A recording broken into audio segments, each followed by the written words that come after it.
Hey everyone, and welcome back to the channel. Today we're retackling a question I get all the time. Can I really start a business with just $5,000? The answer is a huge, resounding yes, and I'm not just going to tell you it's possible. I'm going to show you exactly how. Stick with me for the next 10 minutes and you'll have a complete roadmap to turn that $5,000 into your very own thriving business. Let's get into it. First things first, let's talk mindset. With a limited budget, you can't afford to waste a single dollar. Your new mantra is lean and mean. This isn't about building a huge corporate empire overnight. It's about creating a minimum viable product, or MVP. That's a fancy way of saying the simplest version of your product or service that you can sell. The goal is to start generating cash flow as quickly as possible. Every dollar you make can then be reinvested back into the business to fuel growth. So, forget the fancy office, the expensive equipment, and the big marketing campaigns for now. We're focusing on what truly matters, creating value and getting your first paying customers. So where do you start? The most crucial step is choosing the right business idea. With a $5,000 budget, your best bets are service-based businesses or digital product businesses. Why? Because they have incredibly low overhead. You're not spending thousands on inventory or manufacturing.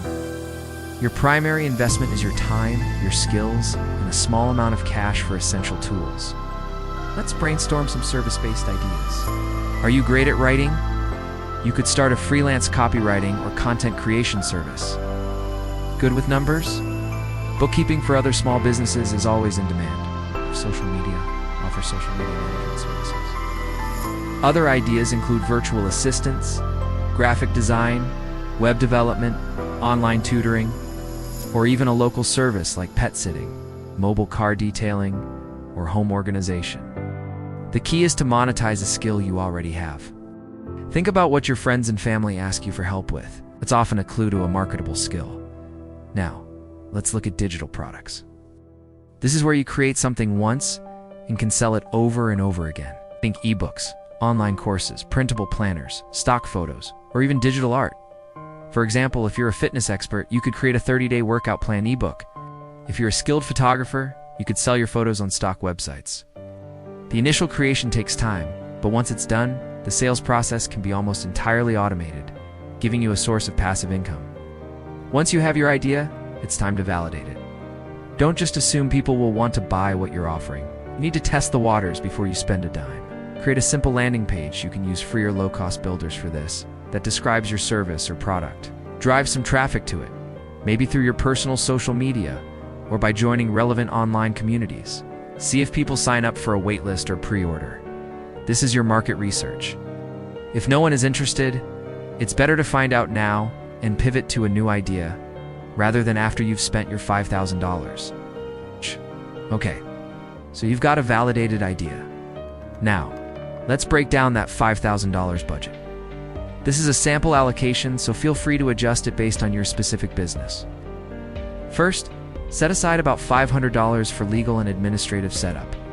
This includes registering your business name, getting any necessary licenses or permits, and maybe opening a separate business bank account. It's crucial to keep your business and personal finances separate from day one. It makes taxes so much easier. Next, let's allocate around $1,500 for branding and online presence. This doesn't mean hiring a top-tier design agency. You can design a simple logo yourself using tools like Canva. Your biggest expense here will likely be building a professional-looking website. You can use platforms like Squarespace or Wix for a reasonable monthly fee. Or if you're a bit more tech-savvy, a WordPress site.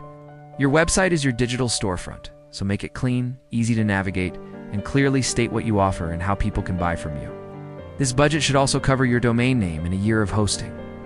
Now for the tools of the trade. Let's budget about $1,000 for essential software and equipment. If you're a graphic designer, this might be a subscription to Adobe Creative Cloud. If you're a virtual assistant, it might be project management software. For most online businesses, this will include an email marketing service, a scheduling tool, and maybe some accounting software. Don't go crazy here. Start with the free versions of tools whenever possible, and only upgrade when your business growth justifies the cost. Remember the lean and mean mantra. This leaves us with $2,000. What do we do with it? This is your marketing and contingency fund. In the beginning, Your marketing should be grassroots and low cost. Content marketing is your best friend. Start a blog, a YouTube channel like this one, or a podcast related to your niche. Provide valuable information for free to build trust and authority.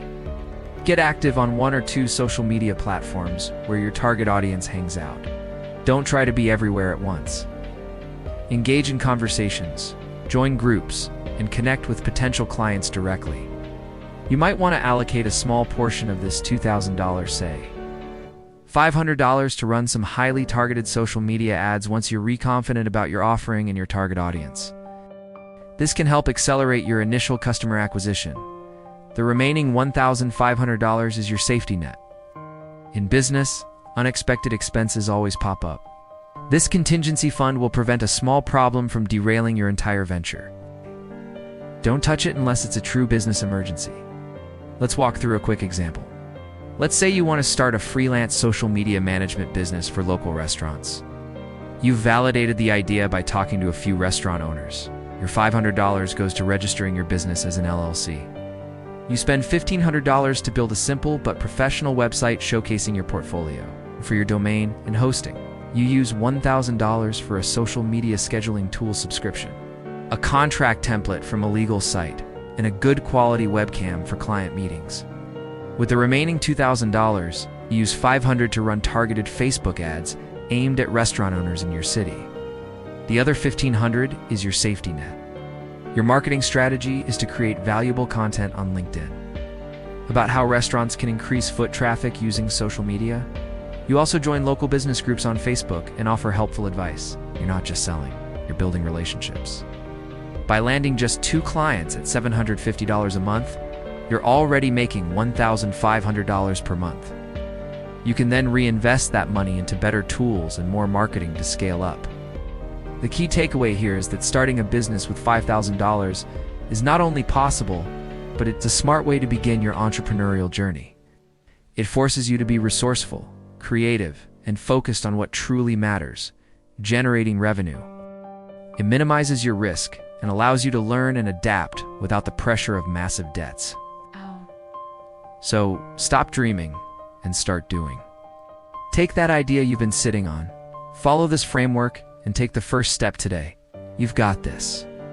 Thanks so much for watching. I hope this breakdown was super helpful for you.